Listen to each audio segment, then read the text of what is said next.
आप सभी का स्वागत, अभिनंदन, वंदन है। समय के अभाव में मैं थोड़ा सा अपनी भाषा को संक्षिप्त रूप दूंगा, तो कृपया न समझे के विस्तार में नहीं बताया। आदरणीय मंच और हमारे समाज बंधु सभी उपस्थित सभी को मैं सादर प्रणाम, नमस्ते, वंदन करता हूं। मंदिर समिति में जो भी यहाँ कार्यक्रम होते हैं, वो हमारे जितने भी कार्यकर्ता हैं, जिसमें समिति भी है, सभी धन्यवाद के पात्र हैं। और मैं सबसे यही कामना करता हूं कि ऐसे ही कार्यक्रम आगे भी करते रहें, जिससे कि हमारे समाज में दिन प्रतिदिन जुड़ाव बढ़ता रहे।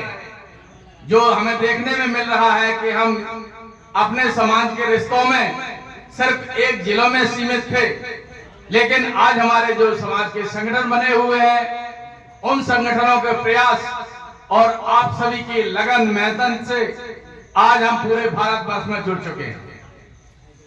तो इसी तरह से और भी हमारे जो समाज बंधु अभी समाज के संगठनों से या समाज के जो और संगठन चल रहे हैं उनसे नहीं जुड़ पाए हैं, तो उनसे अनुरोध है कि आप उन तक ये खबर पहुंचाएं और उन भाइयों को भी अपने संगठन में जोड़ें। यहाँ पर जो मेरा उद्देश्य था उसके से मैं यहाँ अपनी बात समाप्त करता हूँ। लेकिन अगर आदरणीय हमारे संचालक महोदय ने मौका दिया है, तो मैं अपने मंदिर समिति के अलावा और कार्यक्रम के हिसाब से दो शब्द कहूंगा। सबसे पहले है, हमारे समाज में एकता होना चाहिए। अगर हमारा समाज बटा रहेगा तो हम कितने भी सक्षम होकर के काम करें, उस समाज को हम कभी विकास नहीं दे सकते। क्योंकि बंटवारे के टाइम में एक संगठन से हम जुड़ते हैं तो हमारे 3 संगठन के लोग अच्छा काम करने के बावजूद भी हमारी बुराई करेंगे, आपको नीचा दिखाने की कोशिश करेंगे, राजनीतिक प्रभाव रहेगा उनको। मेरा सबसे निवेदन है, जितने भी हमारे पदाधिकारी हैं, सभी संगठनों के यहां पदाधिकारी आए होंगे, सबसे मेरा निवेदन है कि समाज को एक करना है। अगर समाज को एक नहीं कर पाए और आपने जो भी कार्यक्रम चलाया, जो भी कोई प्रोग्राम चलाया समाज विकास के लिए, वो पूर्णतः सफल नहीं होगा। मेरी बात सही है तो हाथ उठा दो, मेरे समझ में आ जाएगा कि हमने सही कह रहा हूं। बहुत बहुत धन्यवाद। तो समाज एकता चाहिए, और समाज एकता अगर नहीं होती है तो जो हमारे समाज का बंटवारा करने वाले लोग जो आज अध्यक्ष बने बैठे हैं थोड़े लोगों को लेकर के, वो भी सफल नहीं होंगे, वो भी नीचे देखेंगे। हमारे समाज को आज 4 नामों से अलग अलग संगठनों में बांट रखा है। हम नहीं चाहते कि एकता हो, बाकी विषय तो बहुत है, हमें सबसे पहले एकता चाहिए। समाज की कितनी भी बड़ी जिम्मेदारी है, मेरे को भी मिला करके समाज का कोई भी व्यक्ति हर जिम्मेदारी उठाने को तैयार है कि नहीं, बोलिएगा, है कि नहीं है? सभी तैयार है, लेकिन समाज में एकता होना चाहिए। हमारी बुराई करने वाला मेरा भाई नहीं होना चाहिए। आपने देखा होगा रामायण में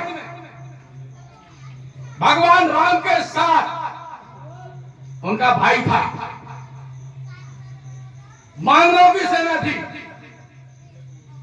और रावण, जिस रावण के पास कितनी हजार असंख्य सेनाएं थी, असंख्य ताकत थी, असंख्य धन दौलत थी, वो हार गया।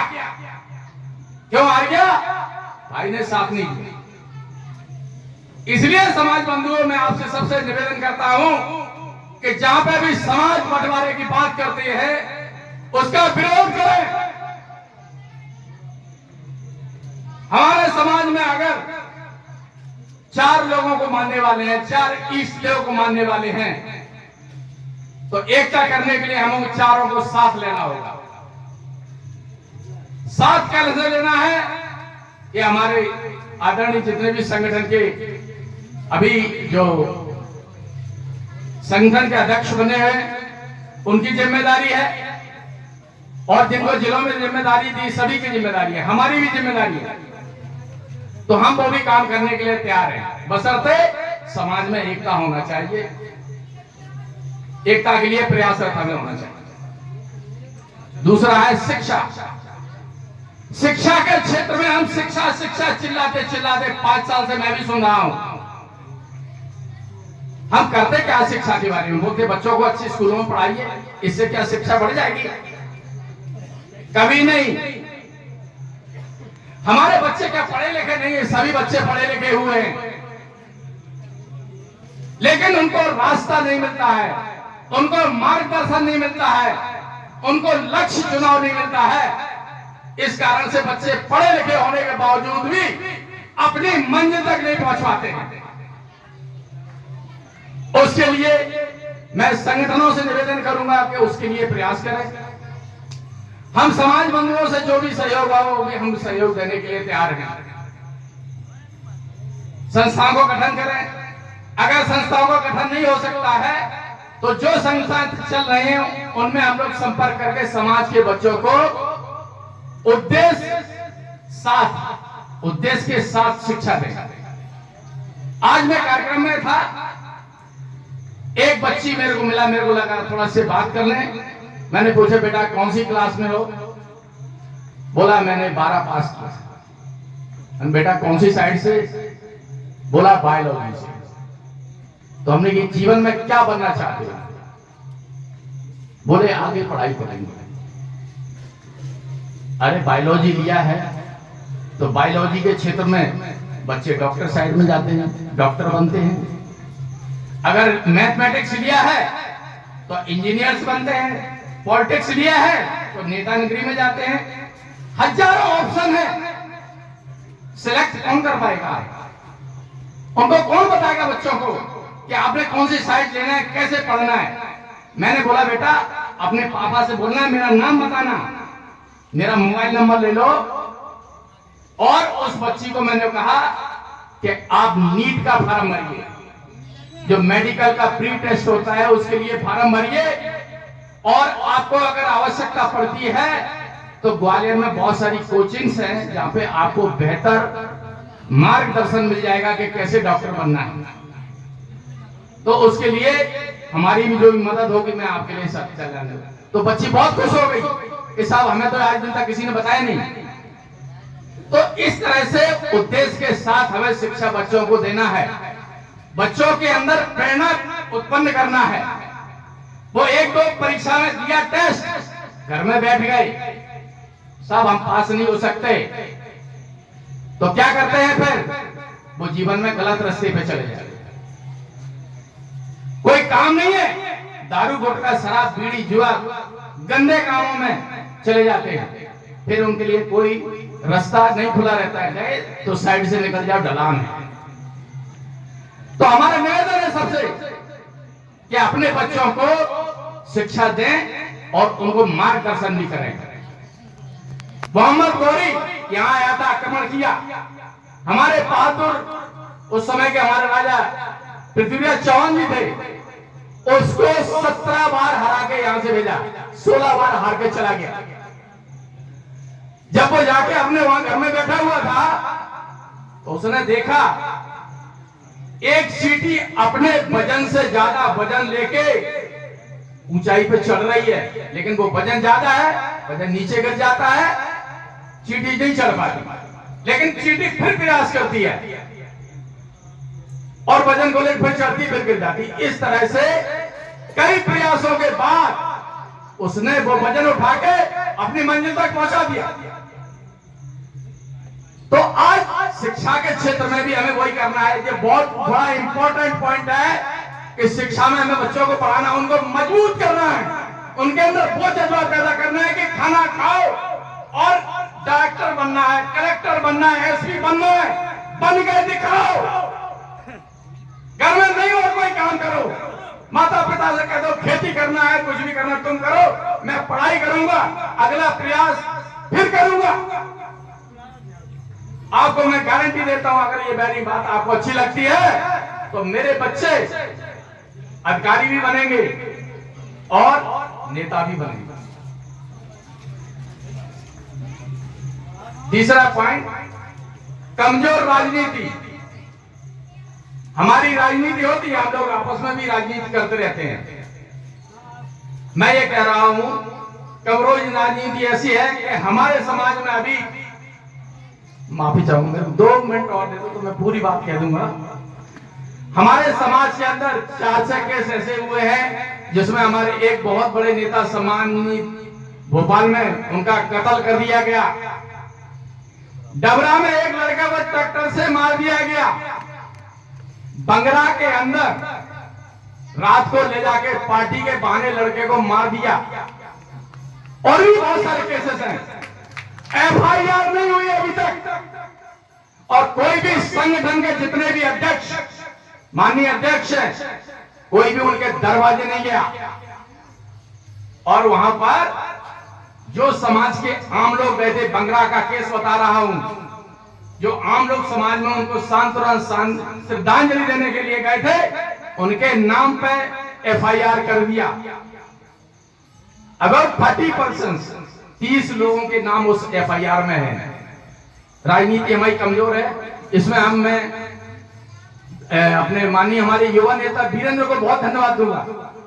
ये लड़का 3 बार गया वहां पर, उनके अध्यक्ष से वहां बात करा, फिर भी थोड़ी बहुत कार्रवाई हुई है, लेकिन एफआईआर अभी भी मैंने पूछा था 2 दिन पहले तक नहीं हुई। तो मेरी राजनीति कमजोर है।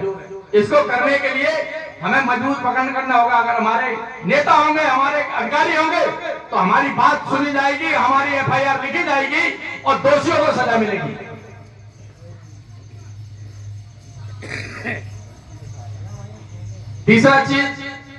चौथी चीज, मजबूत संस्कार। बहुत इंपॉर्टेंट ये भी है, बच्चों को जो भी संस्कार देते हैं उनको मजबूत संस्कार देना है। क्योंकि हमारे केस, समाज में ऐसे केस हो रहे हैं, बहुत सारे बच्चे बच्चियां उनको जब पूछा जाता है कि भाई ऐसा आपने क्यों गलती करा, तो बोलते साहब ये तो हमें मालूम नहीं था। दूसरे समाज के लोगों के साथ चली जाती हैं, दूसरे समाज के दूसरे बच्चियां उठा के लाते हैं। तो बहुत सारा ट्रेंड बढ़ता जा रहा है। तो अगर इस समाज को जिंदा रखना है कि हम समाज में हैं, तो हमें एक मजबूत बंधन डालना होगा। आज हमारा नरवर मंदिर एक बंधन है, तो इस बंधन में हम लोग यहाँ जुड़े हुए हैं। तो मजबूत संस्कार बच्चों को देना है, कभी भी छोटी मोटी मुसीबतों में अपने रास्ते से ना भटके। और एक इंपॉर्टेंट पॉइंट, बच्चे छोटी सी बात में माता पिता ने कुछ बोल दिया, किसी ने कुछ और बोल दिया, दोस्त ने बेइज्जती कर दी, सुसाइड कर लेते हैं, आत्महत्या कर लेते हैं। क्या क्षत्रियों का काम आत्महत्या करना है क्या? बहुत गलत ट्रेंड है। ये डरपोक लोगों का काम होता है। जो क्षत्रिय आपने लड़ना था, उस मुसीबत से लड़े नहीं, आपका दिल कमजोर हो गया, आपने आत्महत्या कर ली। मैं सबसे निवेदन करता हूं, अपने बच्चों को बताएं, ऐसी कोई भी समस्या आती है उनकी काउंसलिंग करवाएं। नहीं है तो हमारे पदाधिकारी बैठे हैं, आपकी समस्या हल होगी, चाहे वो घर की समस्या है, समाज की समस्या है, कोई भी समस्या है, बताएं, समाधान जरूर मिलेगा। बहुत सारी बातें हैं, लेकिन समय का अभाव है। मैं इतना ही कहूंगा कि बहुत बहुत धन्यवाद, हमें इतना बोलने का मौका दिया। अगर मैंने कुछ गलत कह दिया हो तो मैं समाज बंधुओं से, सभी से माफी मांगता हूं। बहुत बहुत धन्यवाद। Thank you.